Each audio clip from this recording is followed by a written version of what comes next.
Marseille est sous-dotée en matière de monuments classés. En visite dans la cité phocéenne sur le thème de la préservation du patrimoine, la ministre de la Culture a été surprise de découvrir le faible nombre de monuments historiques comparé à d'autres villes. En 2022, Marseille comptait 93 monuments historiques. On est très loin. Il y a Bordeaux qui en compte 384, ou de Lyon qui en compte 241, ou Toulouse ou Strasbourg évidemment, où le nombre est beaucoup plus important. La protection préserve notre histoire et notre identité culturelle. Ce patrimoine religieux fait partie de notre histoire. Comme je disais tout à l'heure, c'est notre passé, mais c'est aussi notre avenir. Ça permet d'avoir une traçabilité, une continuité sur notre histoire. Et donc Marseille est sous-protégée en termes de patrimoine historique.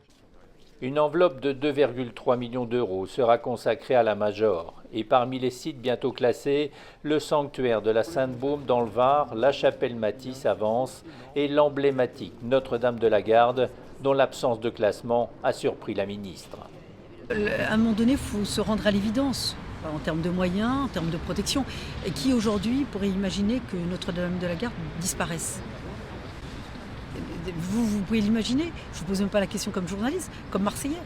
Personne ne peut l'imaginer. Et donc, si on ne veut pas l'imaginer, il faut aussi qu'on agisse pour l'avenir.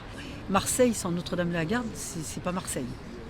Donc c'est important aussi qu'on apporte cette protection qui était attendue. Moi-même, j'ai été très surprise qu'elle ne soit pas classée, pour tout vous dire. Mais le diocèse de Marseille, propriétaire de l'édifice, tempère l'emballement de la ministre. Dans un communiqué, il indique qu'aucune décision n'a été prise pour accepter ou décliner ce classement. Globalement, pour rattraper son retard, Marseille va bénéficier d'une protection inédite par son ampleur au niveau national. Une cinquantaine de monuments seront classés d'ici 2 ans. Sur la liste, la maison Puget, le Pharaon, le monument des rapatriés, la tour des Catalans ou la caserne des marins-pompiers. Pour Rachida Dati, le ministère de la Culture est essentiel. Je considère que le ministère de la Culture, c'est un ministère régalien. Parce que c'est en complément de politique régalienne. Moi, je trouve que le ministère de la Culture, c'est au même niveau que l'éducation, que le ministère de l'Intérieur. C'est très structurant et c'est un facteur de cohésion. Là où les écoles régressent, la culture a régressé. Là où le niveau progresse, c'est que la culture a avancé à l'intérieur, évidemment, des établissements scolaires. Aussi, elle invite les collectivités à ne pas tailler dans leur budget culture. Ça coûte plus cher de se désengager que de maintenir un engagement. Et moi, je sais de quoi je parle.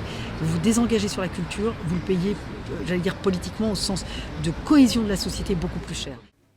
Restait à clore cette visite avec la signature d'une convention culture et santé. Une expérimentation relative à la santé mentale existe depuis la rentrée au sein du MUSEM en direction de quelques collégiens.